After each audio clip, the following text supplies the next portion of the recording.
que esse momento dessa pandemia, ela trouxe um foco, uma luz ao biólogo que nós nunca havíamos tido assim com tanta evidência. Constatarmos que os biólogos hoje estão inscritos, né, como uma categoria da área da saúde pelo Conselho Nacional de Saúde, até aquela pequena confusão que deu da portaria 639 do Ministério da Saúde, que veio corroborar o importante papel que o biólogo tem na área da saúde. E justamente o nosso palestrante de hoje é uma pessoa com uma ampla bagagem e conhecimento dessa área, o Daniel Gibaldi. Ele é pesquisador em saúde pública na Fundação Oswaldo Cruz, lotado no Laboratório de Biologia das Interações do Instituto Oswaldo Cruz, mestre em Biologia Celular e Molecular, com concentração em Farmacologia e doutor em Microbiologia e Imunologia. Tem experiência nas áreas de imunologia, farmacologia, microbiologia e biologia molecular, tendo como principal linha de pesquisa o estudo dos mecanismos moleculares que regem a interação entre micro-organismos patogênicos e seus hospedeiros. Quer dizer, com um currículo desse, eu acho que a gente já responde um monte de dúvidas dos biólogos no seu dia a dia, né? Que às vezes ficam perguntando, eu posso fazer isso? Então, o Gibaldi é um exemplo vivo da experiência dele, entendeu? E eu acho que vai ser muito positivo essa palestra dele. Antes de passar a palavra para o Gibaldi, explico aos participantes que eles podem enviar perguntas ao chat da transmissão. Boa palestra, Gibaldi. Obrigado, Vicente. Deixa eu botar a minha apresentação aqui.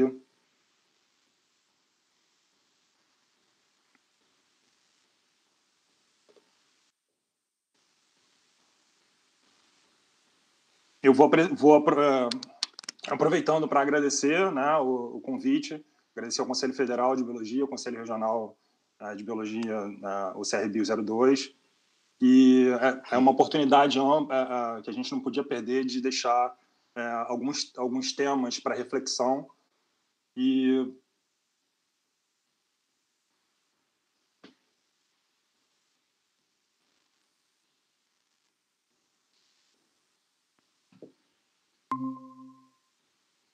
só ver se vai aparecer meu slide aí.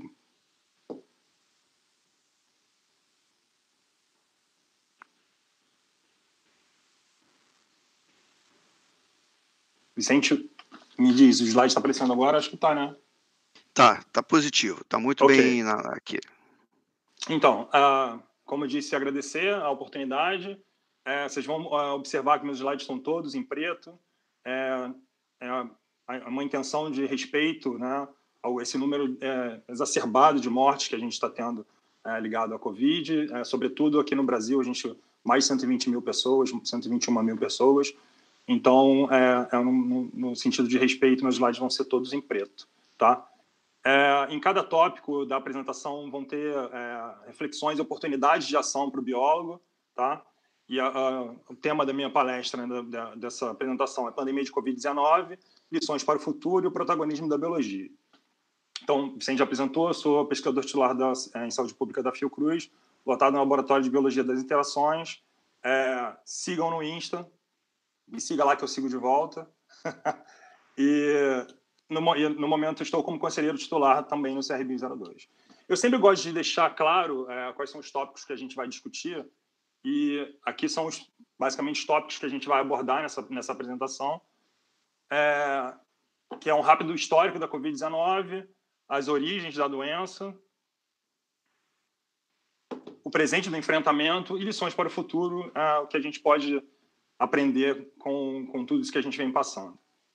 Então, esse é um slide que os alunos certamente vão entender, os alunos do meu laboratório, a gente sempre brinca. Desde a antiguidade, a gente sempre busca as respostas mais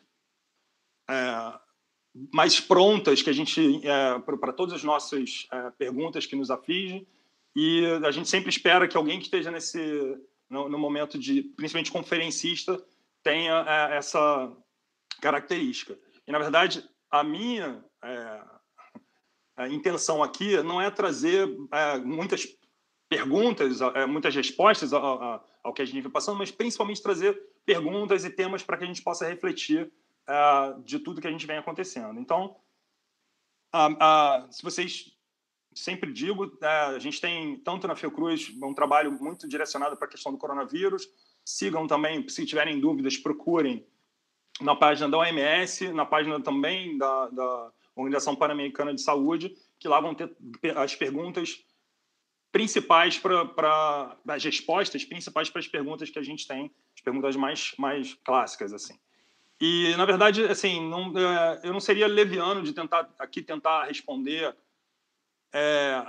todas as perguntas, que são as perguntas que todos nós temos, porque, na verdade, nesse momento, as perguntas muitas respostas ainda não existem. E, nesse momento, certamente tem alguém que está pesquisando, que está fazendo seu trabalho de bancada, seu trabalho, né, no computador, para tentar responder essas perguntas. Então, a minha proposta aqui é trazer principalmente perguntas, né?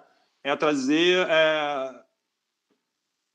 questões para a gente refletir para o andamento, para o futuro tanto da pandemia, mas para que também não ocorram outras pandemias parecidas. E a gente também, uma questão que eu sempre digo é que a gente não tem distanciamento temporal para responder todas as perguntas que precisam ser respondidas nesse momento, com urgência, né? A gente precisa de um distanciamento temporal, precisa que a ciência trabalhe, e isso precisa de tempo, investimento e tempo. Então, eu não podia começar a falar sobre ciência sem discutirmos, sem refletirmos um pouco sobre esse processo de desacreditação que a ciência vem sofrendo, né?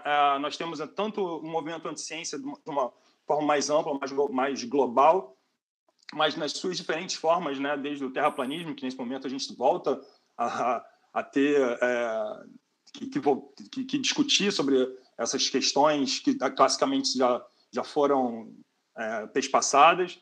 E só que nesse foco da pandemia, a gente tem movimentos que estão também interagindo de uma forma não muito boa, né? O movimento anti-vacina, a questão do curandeirismo, uma ciência seletiva, a questão do negacionismo climático, porque vocês vão ver, eu vou tentar refletir aqui, debater sobre a questão das origens dessa pandemia, que tem muito a ver principalmente com o negacionismo do impacto ambiental, e também temos outras formas também do negacionismo espacial, criacionismo, enfim.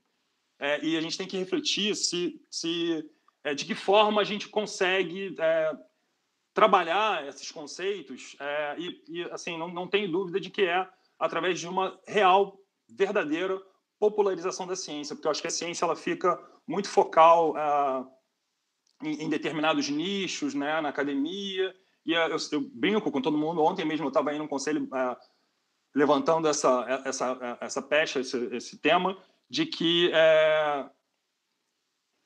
todos nós sabemos, e eu sei também a escalação do meu time de futebol, todos nós sabemos como joga a seleção brasileira, qual é o técnico, mas se a gente pedir para alguém citar 10 pesquisadores, 10 cientistas brasileiros, ou ainda que não fossem, a gente vai certamente seguir pelo caminho daqueles cientistas que são os que deram origem a muitos prédios, pavilhões, institutos, né? Então, assim, fugindo disso, a gente precisa discutir ciência no dia a dia, precisa que a ciência esteja cada vez mais no linguajar popular, né? Então, tem que falar sobre o processo científico. Então, muito do tema que a gente vai trazer, a grande maioria na grande maioria, na verdade, não, todos os temas que eu trouxe, que eu vou trazer para refletirmos, tem amparo científico, né? Mais uma vez, eu sempre gosto de lembrar isso no início, né? Que tudo que eu digo aqui não está diretamente relacionado, não é opinião obrigatória dos institutos dos quais eu participo, seja a Fiocruz, seja o próprio Conselho. Então, mas certamente não seria diferente, porque tudo que eu vou dizer aqui a gente traz de evidências científicas.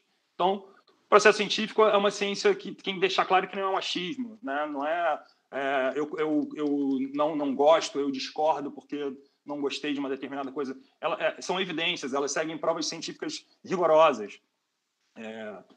E isso tudo relacionado a uma metodologia que a gente precisa... Na verdade, o que a ciência tenta trazer de uma forma... trazer um entendimento de um fenômeno natural, e a gente tenta trabalhar esses fenômenos de uma forma controlada para que outras ações, para que outros sistemas não influenciem naquilo que a gente está estudando. Então, a gente tenta fazer isso de forma controlada no laboratório, enfim, nas nossas pesquisas.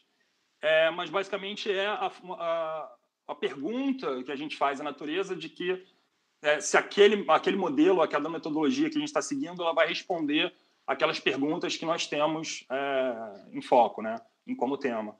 E aí isso sempre traz uma coisa que a gente debate muito. A gente que faz a pesquisa, a gente se pega muitas vezes nisso, de que uma coisa é o resultado que a gente quer ver, que a gente quer ter, e outra coisa é a realidade que os dados nos mostram. E isso mais do que nunca precisa estar claro de que as respostas elas estão completamente diretamente relacionadas à forma que nós perguntamos através dos nossos modelos de pesquisa. Então, não adianta a gente querer impor um significado ou uma resposta científica para um modelo que não está mostrando exatamente aquilo que a gente quer ver, aquele resultado que a gente quer ter, tá? Então, basicamente, para mostrar que a ciência ela é uma forma praticamente matemática de que aquele fenômeno vai acontecer seguindo aquela maneira, aquele mesmo padrão, ele vai acontecer na grande maioria das vezes daquela maneira que a gente está identificando, só que tem que deixar claro de que a ciência não é imutável. A gente está com frequência tendo adaptações, a metodologia muda muito, as tecnologias influenciam muito no que a gente está pesquisando. Então, assim, deixar claro de que a ciência não é um discurso, não é uma disputa de retórica, não é o que eu acredito mais do que o outro acredita, porque mesmo que você não acredite no vírus, se você entrar em contato com ele, você pode adoecer. Então, não é uma questão de crença, né? É uma questão de realidade. E esse momento é um momento em que a gente deixa muito claro, ainda não comecei propriamente dito a palestra, mas esses temas para que nós refletirmos, para que a gente possa refletir, né, para que reflitamos, está muito carregado a questão política na ciência, porque parece que a ciência e a política elas está se acreditando que elas são contrárias. Na verdade, a ciência não é contrária à política. Quer dizer, a política historicamente, né, a política a administração da poli grega, né, a administração das cidades gregas, e que isso leva a um movimento que na França a política passou a ser a ciência da administração das cidades, ou enfim. E a ciência ela não está versus, não é contrária à política, pelo contrário, na verdade, é ela que vai dar as bases para que aquelas opções de administração das cidades, dos países, enfim, de todo o planeta sejam amparados com bases na realidade, né? Então, eu não podia começar a falar essas coisas, começar a discutir sobre ciência sem deixar claro esses temas e que nós possamos refletir. Mais uma vez, eu deixo claro de que aqui, na verdade, estou conclamando para que todo mundo da área da ciência, principalmente da área das ciências naturais, da área da saúde, para que a gente possa movimentar no sentido de que a ciência tem que ser popularizada. Não adianta a gente se focar, se fechar nos nossos laboratórios e as pessoas não saberem a importância do que a gente faz ali. E eu vou mostrar para vocês mais à frente, vou tentar levantar alguns temas de relação do que a ciência pode trazer para a própria política. Então, falando um histórico rápido, mais uma vez, essas coisas elas estão todas bem classicamente já demonstradas na OMS, qualquer página segura, de informações seguras, vocês conseguem, aquelas que eu citei lá em cima são as que eu sugiro. Então, basicamente a COVID, né, que é a doença causada pelo coronavírus, né, que foi descrita em 2019, foi identificada em 2019, era uma síndrome gripal, né, ela de uma forma geral, ela foi descrita em dezembro de 2019 com uma pneumonia, com uma síndrome gripal que levava a uma pneumonia. Então, é isso que está classicamente demonstrado, que é o que se acredita. É causado por um vírus que até então não havia sido identificado, mas que se desenvolveu nessas pessoas. a OMS, ela, em 30 de janeiro de 2012, ela classificou como uma emergência de saúde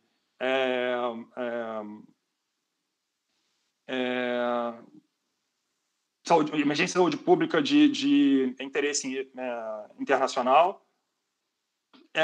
E em seguida, no dia 11 do que em seguida, né, alguns meses depois, ela classificou como pandemia, e essas classificações elas têm imposições de metodologias de se encarar o que tá acontecendo, que levam a uma distinção muito grande da forma que se combate, né, como uma pura emergência de saúde pública de interesse internacional, até uma pandemia onde se diz que você já não tem mais controle e que está disseminado por todo o planeta. Então, a OMS ela seguiu um caminho mais conservador, porque não se esperava que fosse chegar da maneira que chegou, embora tivéssemos indícios de que coisas desse nível poderiam acontecer. Eu vou mostrar mais à frente. E o que se acredita, né, é que é um vírus que obviamente, ele estava na natureza, e que o salto desse vírus veio do pangolim, que estava associado a um mercado úmido na cidade de Wuhan, né, na República Popular da China, e que se identificou diretamente que esse SARS-CoV-2, que é o vírus que causa Covid, ele tem alta similaridade com um vírus, aparentemente 98%, 99% de similaridade, ou seja, era igual a um vírus que existia em morcegos. Então, aparentemente, é disso que a forma que se entende até o momento de que se chegou às infecções da doença. Existem evidências, e aí, mais uma vez, a ciência não é imutável, mas existem evidências de que houve talvez uma dificuldade do entendimento da amplitude do que aconteceu, e isso levou talvez possibilitou que a doença atingisse esse nível de pandemia que nós nos encontramos nesse momento. Esse artigo aqui, na verdade, é um artigo da Science de abril de 2020, e que eles estimavam que naquele início, até 23 de janeiro, eles estimaram que 80% das infecções de Covid-19 causadas pelo SARS-CoV-2, eles não eram documentados. Então, não se tinha a ideia de que aquela doença, ou não se tinha talvez o controle de que aquela doença era uma doença potencialmente causadora de uma pandemia, e que não se tinha uma atenção robusta a esses acontecimentos. Então, assim, cada tópico que eu for levantando, enfim, cada tema que a gente for refletindo, todos eles são oportunidades, né, para que sejam trabalhados pela ciência, principalmente pela biologia, né, porque eu acho que a formação da biologia é uma formação extremamente ampla, e a gente tem um entendimento de que um impacto ambiental do outro lado do planeta ele pode causar um problema, né, por todo o planeta, enfim. Eu acho que o entendimento do biólogo, mais do que nunca, para o que aconteceu, é importante, e trabalharmos para que isso não volte a acontecer. Então, mais uma vez, assim, isso são evidências, mas para que a gente tenha as respostas propriamente dita, ou para que a gente feche uma questão, precisa de um distanciamento temporal muito grande, e a realização da ciência na sua forma mais ampla, né? Não somente, obviamente, ligado à questão das biologias, mas também sociais e matemáticas. Então, precisa da realização da ciência para discutirmos uma doença que é multifatorial, né? Falando, então, sobre a questão das origens, é claro, né, isso é indiscutível que é uma zoonose, é um vírus que aparentemente ele veio de um animal, e o ser humano se incluiu naquele ciclo zoonótico através de algum nível de impacto no ambiente, né? E fazendo uma correlação dentre vários artigos, a grande maioria dos artigos mostrando relações diretas entre a propagação de doenças, né, e o impacto ambiental. Então, esse artigo aqui, ele discute o impacto do desenvolvimento de doenças humanas pela degradação do ambiente, né, aqui focado na Amazônia brasileira. Esse aqui ele fez ainda eu gostei de trazer porque faz uma identificação matemática, né, do quanto o impacto ambiental, um desmatamento. Então ele diz que para cada quilômetro quadrado com desflorestamento ele produziu 27 novos casos de uma doença, né, parasitária, que não é uma doença viral, né, mas que é uma doença parasitária que estaria estável no ciclo zoonótico, no ciclo biológico, e que 27 novos casos estariam associados a esse desmatamento de 1 quilômetro quadrado de floresta. Engraçado, porque há pouco é um tema que voltou a estar na mídia, porque, embora historicamente trabalhássemos nesse tema há muito no Instituto, quer dizer, o Instituto historicamente trabalha com esse tipo de doença associada aos parasitos. Aparentemente voltou à mídia por conta de uma atriz que desenvolveu a doença, se não me engano, foi em São Paulo, enfim. Mas voltou à mídia o caso de malária. E aí também aqui eles falam sobre... Aqui, se não me engano, nesse artigo eles falam sobre questões virais, mas no contato entre pessoas, entre os humanos e outros primatas não humanos, né? E aqui especificamente fala sobre o tema que eu quero trazer para reflexão, quer dizer, direcionando um tema de que o impacto ambiental ele está diretamente relacionado às doenças, é uma coisa que é clara para os ecologistas, mas que é um tema que tem que ser trabalhado, tem que ser mais divulgado, e que nesse artigo que fala sobre ecologia e economia para a prevenção de pandemias, ele diz que, pela análise que se faz nesse artigo, um artigo da Science, sugere que os custos associados a prevenir esforços eles são substancialmente menores do que os custos econômicos de mortalidade que são associados às pandemias causadas por esses patógenos, ou uma vez que esses patógenos se espalhem e causem doenças. Então, assim, eu gosto de trazer alguns pensadores. Esse Andy MacDonald é um ecologista que trabalha muito nessa linha de desmatamento e de impacto ambiental de doenças associadas, e ele diz que, abre aspas, né, já é algo bem estabelecido de que o desmatamento pode ser um grande fator de transmissão de doenças infecciosas. Trata-se de um jogo numérico. Quanto mais degradarmos e retirarmos os habitats florestais, mais expostos estaremos a situações de epidemias infecciosas. É uma coisa, assim, na verdade, como é que a gente está falando para uma ampla plateia, pessoas que têm das mais diversas formações, para a gente pode parecer óbvio, né? Mas, enfim, pode não ser. Mas é claro que essas doenças, na grande maioria das vezes, elas estão em estabilidade naquele local em que ela está no ciclo zoonótico, né? E quando o ser humano causa algum impacto naquele ambiente, ele adentra aquele ambiente, ou ele desmata, ou causa um impacto no local onde aqueles atores, né, o patógeno e o hospedeiro estão em instabilidade, e quando você causa isso, você entra no ciclo zoonótico, você dá a chance do patógeno interagir com o ser humano e, enfim, poder desenvolver algum tipo de doença, zoonose. E aí, falando sobre o impacto ambiental, a gente não pode deixar de falar sobre a questão do impacto ambiental no Brasil, como estamos no momento. Quer dizer, esses dados aqui são dados que eu peguei diretamente lá no INPE, né? Eu peguei os 10 últimos anos, na verdade 10 não, porque 2020 ainda não está fechado, é claro, estamos ainda no decorrer do ano, mas que nos 2 últimos anos a gente vem batendo recorde de desmatamento na Amazônia Legal, né? E que o que se espera, né, em 2020 é para que chegamos a quase 15 mil quilômetros quadrados de desmatamento. E, por outro lado, o orçamento, se a gente fala de desmatamento, a gente tem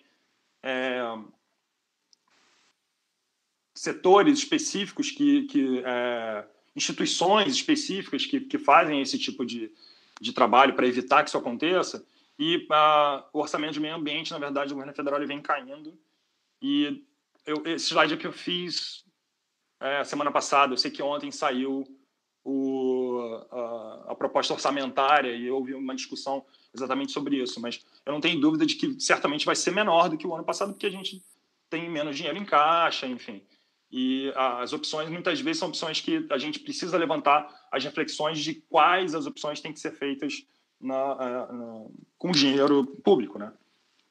E, mais do que isso, a gente vem vendo uma massiva desestruturação das instituições. A gente viu já há bastante tempo a redução dos investimentos, exoneração de servidores do IBAMA, do CMBio, do INPE, que houve um problema que o responsável por produzir esses dados ele foi exonerado de uma forma inadequada, enfim, só porque ele estava falando os dados, ou mostrando os dados que ele tinha conseguido, os dados que ele tinha obtido, e que eram dados que muitas vezes não são dados que as pessoas querem ouvir, né? E isso tudo traz uma insegurança. Principalmente a gente viu o ministro do Meio Ambiente com um discurso indevido há algum tempo atrás. Então, são fatores que a gente tem que voltar a trabalhar na base, voltar a trabalhar de que todo mundo tem que perceber a importância do que vem, de combater essas coisas que vêm acontecendo, né? E levantando essa bola de que a gente tem que trabalhar melhor o investimento em áreas-chave. Então, a gente, quando fala de ciência, na verdade, a gente sempre fala os gastos da ciência, o quanto a ciência gasta. A ciência, cara, realmente é. Só que, na verdade, eu quero levantar uma reflexão de que a ciência, e não é uma reflexão nova, não é uma reflexão minha, uma reflexão que já existe na academia, na literatura, enfim, e que a ciência ela não é um gasto. Na verdade, ela é um investimento. Em 2013, houve esse trabalho que, na verdade, é um trabalho de pesquisa associado a uma solicitação que a comunidade europeia pediu para que se identificasse se o investimento levaria mesmo à promoção de determinados setores ou se você inibiria o crescimento econômico, né? E que se identificou que quando se investe a cada dólar, né, investido, na verdade, essa aqui eu não lembro especificamente se era em dólar ou se era em euro, mas, enfim, a cada dinheiro que se investia, se você tinha um retorno de 4,3 desse dinheiro, ou seja, a cada dólar que você investe, você tem um retorno de 4,3 se você investir em saúde, né? E, por outro lado, quando você investe, por exemplo, em defesa, você tem um decréscimo desse dinheiro. Esse dinheiro, na verdade, ele reduz em aproximadamente 9,8. Então, assim, isso indica, né, que, obviamente, isso não é uma realidade imutável, mas que quando você investe em locais-chave, você tem um retorno muito melhor daquele dinheiro que você investiu. Esse é um dos gráficos que esse artigo mostrou. E está aqui, quando você investe, eu peguei em saúde, né? Em saúde, a cada dinheiro que você investe, aqui também não digo, a cada que você investe, a cada dólar, 4,32 dólares de retorno, ou a cada euro, 4,32. Em educação, 7,57 de retorno. Você multiplica aquele dinheiro 7 vezes mais. E no ambiente, você multiplica algo em torno de 8,4 vezes mais. Então, assim, está bem claro de que quando você tem investimento em áreas-chave, aquele dinheiro não é um dinheiro bem aplicado, não é um dinheiro mal gasto. E uma coisa óbvia, a gente consegue identificar isso no dia a dia da pandemia. É uma pandemia ou de outras doenças, né? Quando você adoece menos, você precisa de menos investimento nas áreas mais específicas, né? Nas UTIs, enfim, coisas que puramente você pode reduzir o aparecimento de uma determinada doença lavando as mãos, passando álcool na mão, enfim, chegando melhorando o saneamento básico. Então, é um tema que a gente tem que voltar a discutir sobre a questão de que ciência ela não é um gasto, ela é um investimento. Na verdade, quando você investe em ciência, você tem o retorno desse dinheiro, e coisa que, em defesa, na Europa, eles não identificaram uma perda desse dinheiro. E eu digo isso porque a gente teve... Houve alguma discussão, se não me engano, sobre o investimento que seria feito agora e que se traria um investimento, se por um lado, saúde, educação e nessa proposta orçamentária que saiu ontem estaria reduzido, na verdade, você teria um aumento de verbas para que nossas forças armadas modificassem e amplificassem e ampliassem seus equipamentos, seu maquinário, fizessem atualização dos seus materiais. Não tenho dúvida de que é importante que investamos também nas questões de defesa, mas a gente, em detrimento de investir, e em 2019 a gente teve uma perda de 20 bilhões de reais, essa quantidade zero que a gente teve de investimento menor em saúde. E isso... eu quero levantar esse tema de reflexão porque está associado principalmente a uma questão, a antiga PEC do teto de gastos, que agora é a SC 95, é uma emenda à Constituição, e que a gente não pode investir, senão o que foi investido no ano passado, no ano anterior, com o acréscimo apenas da correção.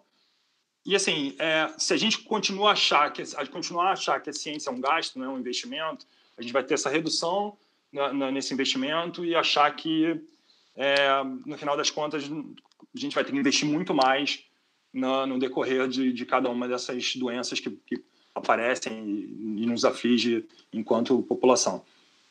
Então, por que eu trago essa questão do teto de gastos? Ele está sendo um tema para discutirmos. Ele está sendo discutido no Supremo Tribunal Federal e é uma coisa que talvez, quando entendamos que o investimento em ciência não é gasto e que tem um retorno muito melhor do que investimento em outras áreas, ciência e educação, a gente talvez consiga discutir melhor essas questões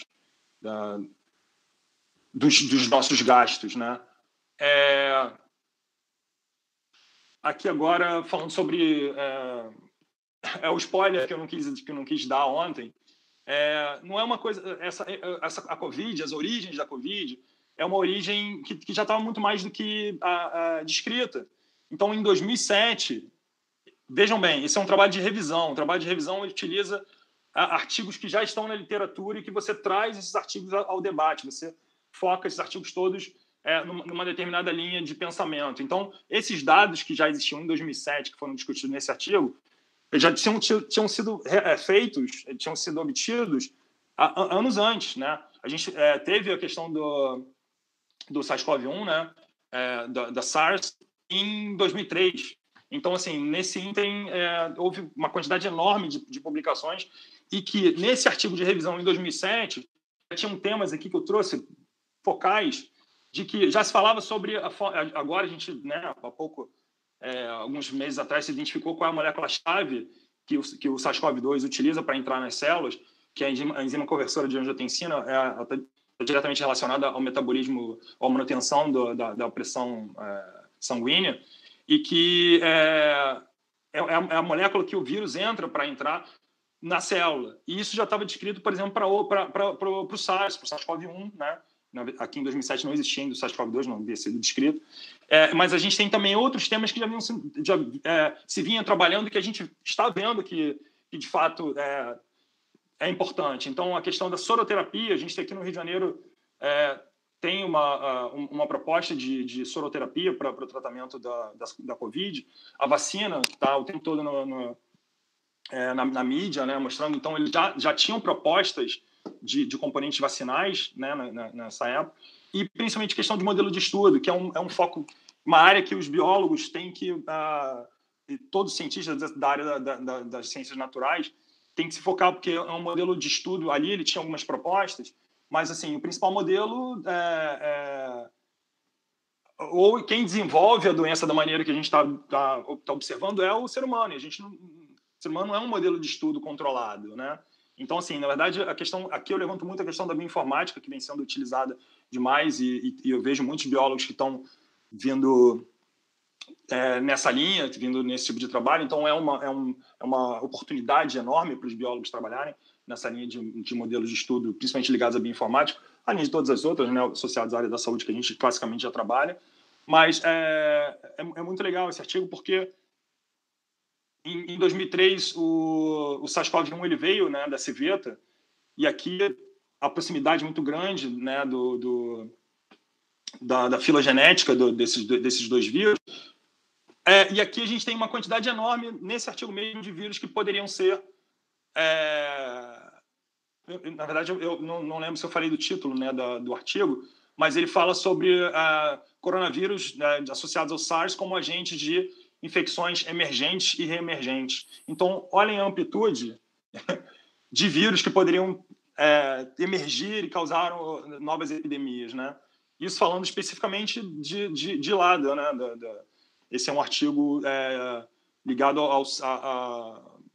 àquela área, né, da China, enfim, aquele impacto que eles têm lá, mas a gente aqui na Amazônia tem um celeiro de novos vírus também que poderiam acontecer. Então, o porquê que esse artigo especificamente eu trouxe na questão das origens, que é quando se viu que o SARS-CoV-2, ele praticamente, quando você vê a estabilidade dele, a forma dele ser inativado, né, nas diferentes superfícies, ele é extremamente próximo ao SARS-CoV-1.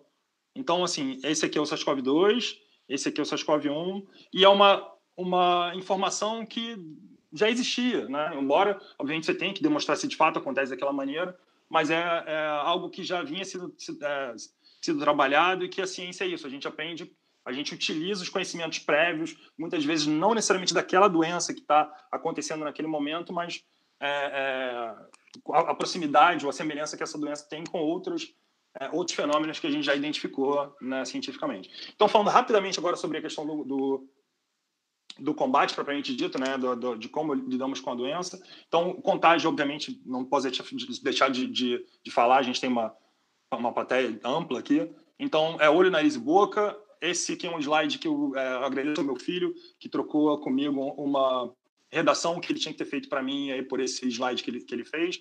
Então, é isso. As pessoas que eventualmente estão portadoras do vírus, ou estando ou não com sintomas, enquanto falam, enquanto tossem, enquanto espirram, liberam partículas virais. Eu tenho que lembrar que o vírus não é um ser vivo. Eu acho que eu vou tocar mais à frente isso, quando a gente for discutir sobre as questões do que deveríamos ter feito, acho que nos próximos slides. Mas, enfim, o vírus ele precisa atingir mucosas, olho, nariz e boca, e aí você, uma vez entrando em contato com esse vírus, a quantidade associada ao número de partículas virais, você pode evoluir a diferentes níveis de adoecimento. E, obviamente, esse vírus, se ele se depositar em determinadas superfícies, você, quando encosta na superfície e, eventualmente, você carreia esse vírus para alguma dessas mucosas, você você está contagiado, se contagiou pelo vírus. Então, a questão e aí que sim eu falo sobre a questão do combate e do futuro, porque a gente viu que com essa identificação científica de que o contágio se dá dessa maneira, houve toda uma mudança de conceitos, cuidados, levou ao isolamento, que, mais uma vez, deixar claro que a principal forma de combater é você não se infectar, tá? E o uso de EPIs, máscaras, face shields, coisas que temos visto o tempo todo na mídia. A gente tem que refletir. Já estou em reta final. A gente tem que refletir sobre a questão de políticas públicas para a subsistência, porque é óbvio, né? As pessoas elas precisam trabalhar, e se elas não tiverem como sair para trabalhar, precisam de algumas políticas públicas para que elas possam subsistir. E uma vez que o vírus no ambiente ele não se replica, ele só cresce, ele só se replica, só se divide se ele estiver dentro de uma célula.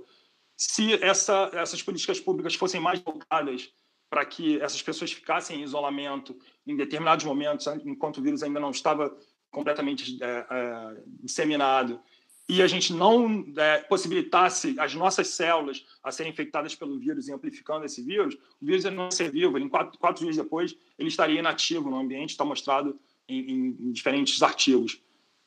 E aí também políticas públicas. Acho que a gente tem cada vez mais que investir no SUS e fortalecer o SUS, uma vez que não tem dúvida de que as pessoas que desenvolveram a doença e precisaram de um exemplo, né, rápido, de hospitalização, por exemplo, nos Estados Unidos, agora eles certamente estão com um pouquinho de inveja dos brasileiros por conta do nosso SUS, porque aqui a gente não precisou diretamente desses gastos milionários que se faz quando você tem que procurar um atendimento médico em outros países, e aqui a gente tem tudo público, né? Que a gente investe através do nosso dinheiro, mas que é público.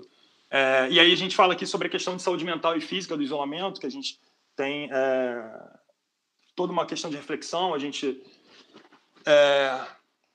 o isolamento da maneira que foi feito, da maneira que a gente combateu essa doença, a gente teve muitos problemas, né? Tanto na questão da identificação, da disseminação lá no início. A gente aqui no nosso país, a gente tem um déficit enorme de testagem em massa. A gente não sabe identificar momentaneamente quem é a pessoa que pode eventualmente estar espalhando o vírus. Enfim,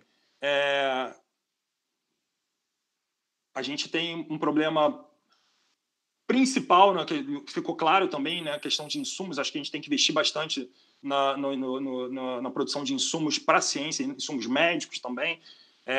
Tivemos aquele problema de falta de respiradores, então a ventilação mecânica dos pacientes de UTI ficou problemática, porque o planeta inteiro estava comprando no mesmo mercado esses insumos. Então a gente tem que investir a questão de insumo também no nosso país, e principalmente a questão da eficiência na divulgação de informações importantes e confiáveis. Acho que uma característica dessa pandemia foi muito a questão da desinformação, e a desinformação causou, talvez, ajudou a amplificar a pandemia da maneira que nos encontramos agora. Então, para fechar, eu acho que assim, a minha ideia foi trazer muito mais questões, muito mais perguntas e coisas a serem trabalhadas, do que trazer necessariamente respostas, porque muitas das respostas que a gente nesse momento precisa, elas ainda estão sendo obtidas, né? Então, para fechar esse slide, a gente precisa de mais da popularização da ciência. A gente tem que investir em que a ciência seja discutida no dia a dia, seja discutida como o futebol nos bares. Eu discuto nos bares, mas enfim, quando ia aos bares, agora não vou mais.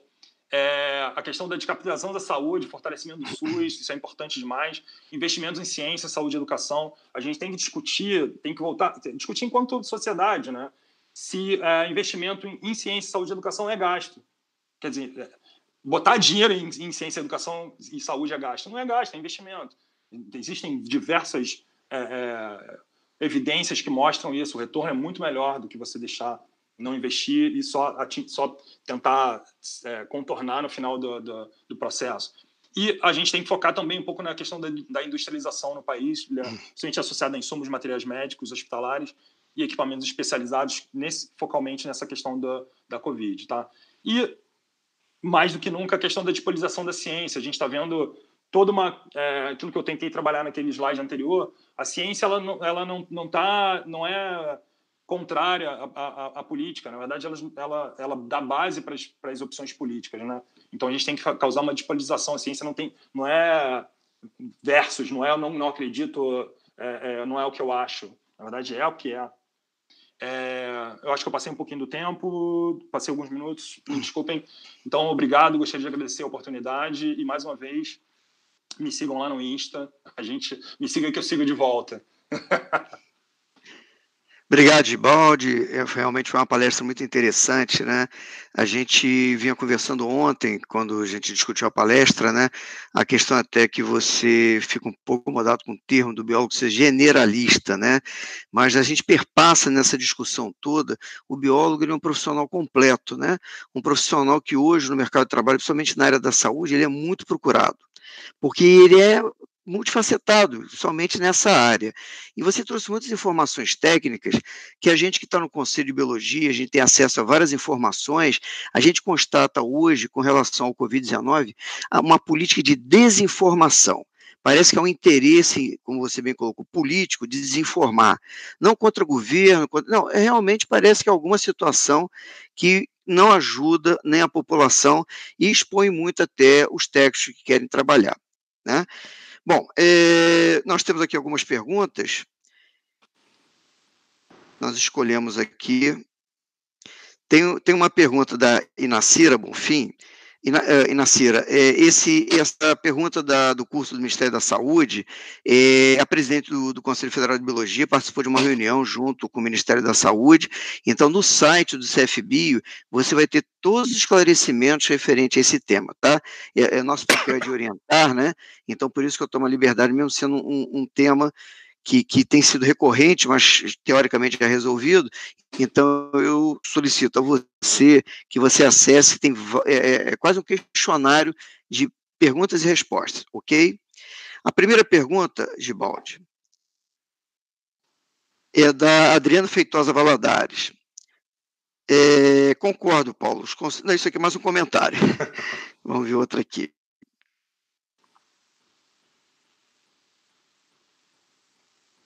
Eu espero que, mais do que trazer as respostas, eu tenha trazido mais perguntas, né?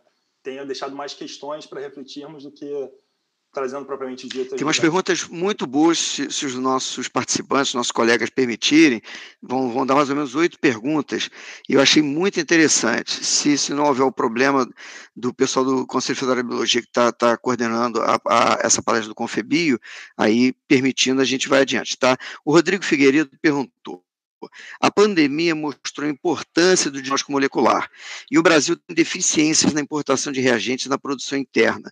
Precisamos de uma legislação focada nesse problema? Não tenho dúvida.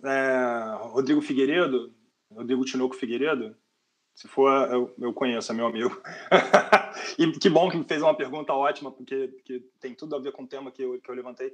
A gente, como eu disse ali, a gente tem que investir nos insumos. A gente tem problemas não somente ligados à área da baixa identificação do vírus através de procedimentos moleculares, mas a gente, historicamente, em ciência, a gente tem problemas com insumos. Os insumos são extremamente caros porque são importados, de gastam um dinheiro enorme para anticorpos que a gente utiliza. Cada anticorpo não sai mais barato do que R$2.000. Então, assim, o investimento em industrialização, principalmente voltada à questão médica, a gente viu isso. Na verdade, não precisa que seja feito, obviamente, no Brasil, mas a gente não pode ficar refém. Refém é uma palavra que não é mais adequada, mas a gente ficar sujeito a comprar no mesmo mercado.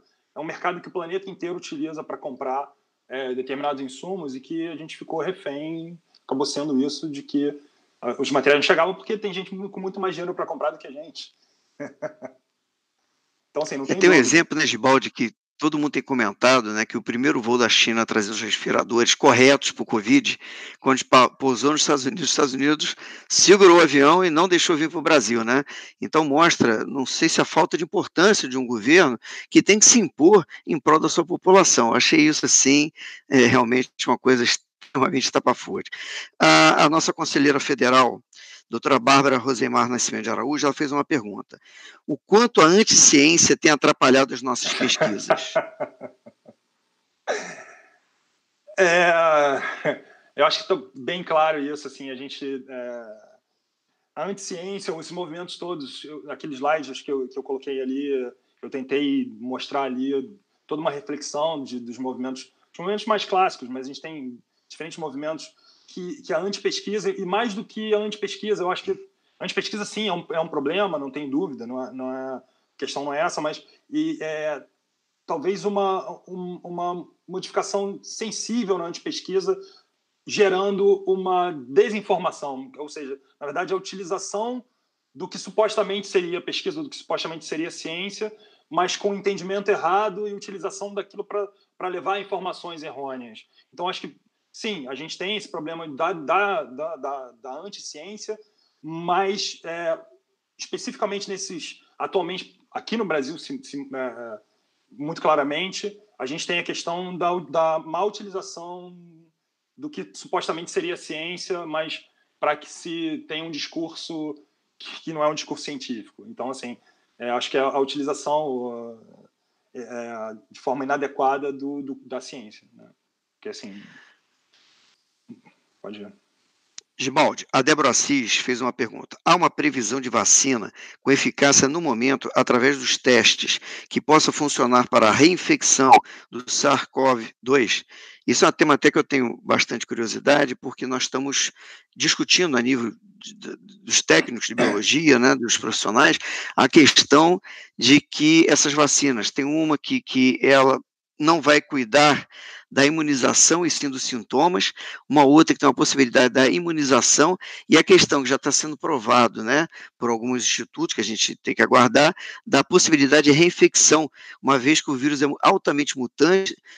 A presidente do Servil 06, doutora Yamile, uma vez conversando comigo, ela falou que, em virtude do coronavírus, tem entrado pelos Estados Unidos, lá na Amazônia, né, tem entrado através da China via o Pacífico, né, e da Europa entrando pelo Atlântico Sul. Quer dizer, o Brasil, infelizmente, foi premiado com 3 entradas de vírus distintos. E já existe na Amazônia, segundo ela, a constatação de mutações gênicas de 9 tipos diferentes, que já está sendo uma variante deles, né? Então, acho que essa pergunta tem muito a ver com essa situação, que eu acabei enriquecendo a sua pergunta aí. É uma questão multifatorial, assim, não tem dúvida. E só ressaltando a questão da multiplicidade de cepas do vírus, tem um trabalho de um grupo da UFRJ que mostrou que você tem, na verdade, mais de uma dezena de vírus diferentes. E, assim, a gente sabe que as mutações elas são aleatórias, mas são aleatórias sofrendo pressão seletiva. Então, assim, na medida em que você tem um vírus que tem uma capacidade enorme de interagir com os mais diferentes seres vivos, né? Ou seja, a gente é um vírus que é capaz de infectar toda a humanidade. A chance que ele tem de, na replicação, ter algum tipo de mutação, sofrendo certamente pressão daquele meio em que ele está, sofrendo a pressão do sistema imune de cada um daqueles pacientes, é uma coisa que precisa de um distanciamento temporal muito grande para a gente poder bater o martelo. E a gente tem N fatores. Essas pessoas que desenvolveram, que tiveram um vírus, a gente está... Para muitos outros vírus, isso já é clássico e que está sendo mostrado, tem evidências também de que, na medida que o vírus ele é capaz de se replicar em praticamente todas as células do organismo, você tem infecção que vai causar algum tipo de problema neuroimune endócrino. Então, você tem doenças neuronais associadas à infecção, que a gente só vai ver isso daqui a algum tempo, né? Essa distância temporal, a gente vai demorar para identificar se isso de fato acontece. Mas tentando focar agora na pergunta, na questão da vacina. Primeiro, precisa, de fato, se trabalhar sobre a questão da reinfecção, né? Porque existem evidências de reinfecção. Agora, há pouco saiu alguns casos. É uma coisa que, biologicamente, eu não duvido, né? A biologia não é nada 100%. E a primeira coisa é ser trabalhado nisso, né? Nessa questão se existe ou não a reinfecção. Mas eu, particularmente, não gosto de dar meu sentido particular, mas particularmente eu acho que a reinfecção é uma coisa bem clara. A gente já demonstrou, e aí eu vou tentar filosofar um pouco sobre isso, né? A gente tem diferentes caracterizações da doença, e essas caracterizações, para a gente que entende um pouco de imunologia, essas caracterizações elas estão certamente associadas à interação do vírus com o sistema imune. E algumas pessoas que não desenvolvem, talvez, uma doença mais robusta, elas talvez não tenham atingido um nível de resposta imune que cause uma resposta duradoura, que cause uma defesa duradoura, né? E que, certamente, quando você não tem isso, você possibilita a reinfecção. Esse é um conhecimento prévio que a gente tem de outras doenças, mas que, obviamente, tem que ser trabalhado na COVID, né, no SARS-CoV-2, mas é bem claro para outras doenças, né, a questão da imunização, e que muitas vezes, para algumas coisas, você tem que estar ou imunizando, como a gripe, né? Todo ano a gente tem que fazer a atualização da nossa vacina, de acordo com as cepas que vêm do Polo Norte, do Hemisfério Norte, e a gente ainda não sabe como se porta o SARS-CoV-2 nessas questões de uma resposta duradoura, se a resposta duradoura está associada normalmente a uma questão de reinfecção, mas isso precisa ser demonstrado. Então, precisa de um distanciamento grande para isso. Mas acho que a vacina em si, eu acredito que para esse momento inicial, para que a gente possa começar a caminhar, porque o planeta parou por conta da pandemia. Então, para começar a caminhar, a gente tem que, no mínimo, contornar essa epidemia, essa pandemia que está nesse momento. E a gente depois continua a trabalhar para o futuro, que muitas vezes pode não ser o mais próspero, como a gente viu ali, o celeiro de outros vírus que existem na Amazônia, por exemplo. Né? Então, assim, é uma questão... É aquilo que eu falei, assim, está sendo trabalhada. Eu não vou ser leviano de tentar aqui responder uma coisa que ainda não existe a resposta. A resposta ainda está sendo obtida, né? Bom, a outra pergunta, Gibaldi, é da Cremilda Mello. Por que a imunoglobulina não é um marcador do vírus SARS-CoV-19? Por que a imunoglobulina não é um marcador do SARS-CoV? Do SARS-CoV-19? Não, o SARS-CoV-2. Seria o SARS-CoV-2, imagino. Possivelmente, porque aqui está com SARS-CoV-19, né? É o 2 que é o que está na moda, né? Eu não entendi exatamente o que ela quis dizer sobre a questão da imunoglobulina, não é um marcador, porque, assim, na verdade, a imunoglobulina, que é a molécula de anticorpo, ela serve como marcador de uma doença, e aí você consegue identificar até determinados níveis da doença, se ela está iniciando, enfim, dependendo do tipo de imunoglobulina que a gente identifica, se ela já é uma doença mais crônica. Mas eu não entendi a questão especificamente do que ela quer dizer sobre a questão do marcador. Porque, assim, na verdade, o marcador para a identificação do vírus é através de biologia molecular, você identificar o vírus, o material do vírus, não a imunoglobulina. A imunoglobulina, na verdade, pode servir para identificar se você desenvolveu ou não uma resposta imune que levou à produção de imunoglobulina. Mais uma vez, ainda não está claro. Para outras doenças, às vezes ela é tão simples que às vezes você, em resposta imune inata, resposta imune que não precisa levar à produção de uma resposta robusta, de outros tipos celulares que vão produzir citocinas e anticorpos. Então, você não leva para esse tipo de resposta porque a infecção ela é debelada muito antes de precisar levar esse nível de resposta duradoura, né? Via célula T, célula B. Então, não entendi exatamente qual é a pergunta. A Elane Mendonça fez uma pergunta muito interessante, né? Isso também foi um tema da nossa conversa, do desmatamento e as consequências dessas zoonoses que vão possivelmente aparecer no futuro, talvez até não tão longe, né? Você concorda que o controle da grande maioria das arboviroses depende da sensibilização da população no que diz respeito à conservação do meio ambiente e no uso das EPIs? Com certeza, se a gente diz que a sociedade como um todo... complementando aqui o que o celular fechou, no uso das EPIs no caso do coronavírus, especificamente. Então vamos por partes. A primeira parte da pergunta dela, você repete para mim? Você concorda que o controle da grande maioria das arboviroses depende da sensibilização da população no que diz respeito à conservação do meio ambiente e no uso das EPIs no caso do coronavírus? Ok. Então, isso, sem dúvida, assim, tá demonstrado cientificamente nos mais diversos modelos de estudo que a gente, quando causa impacto ambiental, isso está diretamente relacionado à propagação de doenças. Então, assim, falando especificamente na questão das arboviroses, não tem dúvida, a gente precisa, sim, conscientizar, e aí conscientizar população enquanto sociedade. É isso que eu queria ressaltar. Assim, na verdade, não é conscientizar especificamente aquela população que está sofrendo com aquelas arboviroses, mas principalmente a sociedade como um todo, porque a opção é a opção da maioria da sociedade. Então, acho que todo mundo tem que perceber a importância de se evitar ao máximo o impacto ambiental para que a gente não tenha desenvolvimento de zoonoses, né?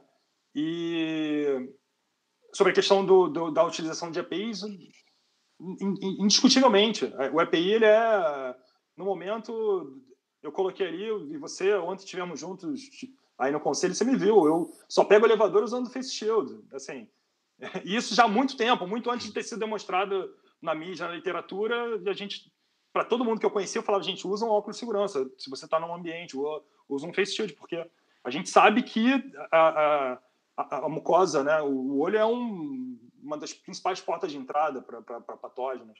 Então, assim, a utilização de EPI é bom de bater o martelo, que é importante, e as pessoas estão deixando de usar, né? Eu tenho visto no meio da rua, tenho visto nas mídias as pessoas indo, e parece que a gente não está ainda, não está mais no período de pandemia, parece que a pandemia passou e, no entanto, os casos estão voltando, está tendo uma reemergência do número de casos.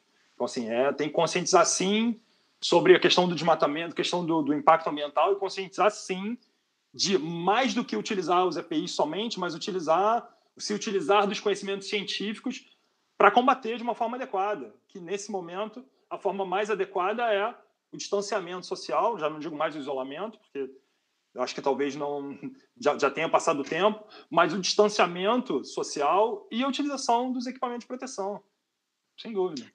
É importante, inclusive, ressaltar que o CRB-02 voltou desde dia 15 de junho, né, para atender os biólogos, até porque, por conta do trabalho remoto, a gente ficou surpreso com a quantidade de biólogos que está conseguindo ingressar no mercado. O quantitativo de área de referentes que nós demos foi assim, uma coisa que surpreendeu.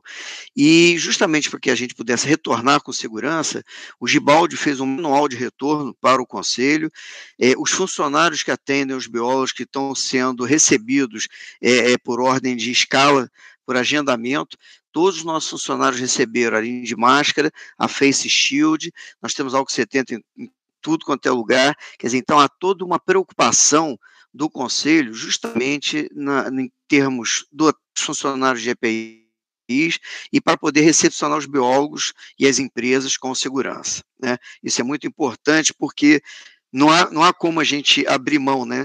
A gente tem visto por aí que as pessoas realmente esqueceram da prudência. A Estefaniara... Aproveitando o gancho do que você está falando, eu fiz o manual e ontem fiquei extremamente feliz de ver não só o que eu já sabia, que a gente, né, tinha se adaptado a esse novo conceito, mas principalmente eu vi o manual impresso em várias mesas aí no Conselho. Acho que o pessoal comprou mesmo a ideia, e eu fiquei super feliz de ter visto que o manual está sendo bem usado lá. Tá? A vistoria ontem passou a vistoria. Passamos. A Stefaniara faz uma pergunta. Qual o diferencial do biólogo na área de laboratório quanto a este cenário da pandemia? Assim, sim. Eu até já antecipo já um pouco a tua resposta pelo que eu acabei de dizer. Estamos surpresos como o biólogo está sendo requisitado maciçamente para trabalhar em laboratório, inclusive na própria Fiocruz. É muito importante, que muitas às vezes não têm noção como o campo está se abrindo. Mas o campo aos poucos está se abrindo dentro de uma nova política que o Conselho Federal de Biologia tem feito junto ao sistema, fortalecendo as pontas, que justamente as pontas é que recebem as demandas dos biólogos. Então, hoje, o Conselho Federal de Biologia ele tem agido muito, e acho que um bom resultado da aproximação que se pretende ter cada vez mais com o biólogo é o Confebio. Tá? Desculpem, Gibaldi.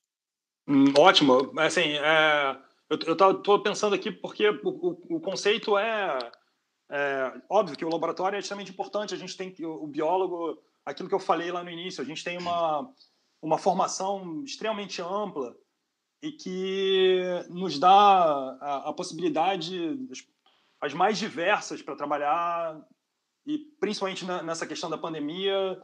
Assim, o número de oportunidades que a gente tem, e que certamente isso vai, pelo visto, se tornar uma coisa duradoura, porque não tem dúvida de que, com o advento de possíveis pandemias, a gente tem que ter um controle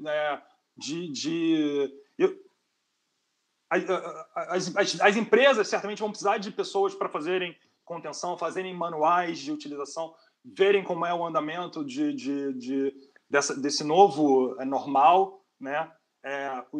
Todo mundo vai ter que se adaptar a isso, e o biólogo, eu acho que é quem tem a formação mais ampla. Obviamente, a gente tem outras áreas também que têm conhecimentos, mas acho que a amplitude do biólogo, da formação do biólogo, faz com que a gente tenha possibilidade de trabalhar principalmente também no laboratório, mas o foco, acho que a gente tem que trabalhar no dia a dia. O biólogo é quem tem a formação para discutir por que a pessoa tem que usar máscara, por que você tem que reduzir o número de partículas virais. Ainda que você respire partículas virais, que tem que ser um número menor, que vai ser possibilitado com a utilização de máscara, com os EPIs. Então, assim, o biólogo ele tem que trabalhar profissionalmente, sim, e o laboratório, acho que a quantidade de chances estão aí, as oportunidades, a gente tentou abordar um pouco aí sobre os tópicos e os temas a serem trabalhados, né, para o futuro da pandemia, mas o biólogo ele tem que trabalhar um trabalho de formiguinha, falando em casa, falando com todo mundo, porque é a gente quem consegue fazer a interlocução dos conhecimentos de que algum impacto ambiental que está sendo causado em Mariana, em Minas Gerais, ou então do outro lado do planeta, pode causar um problema aqui, né?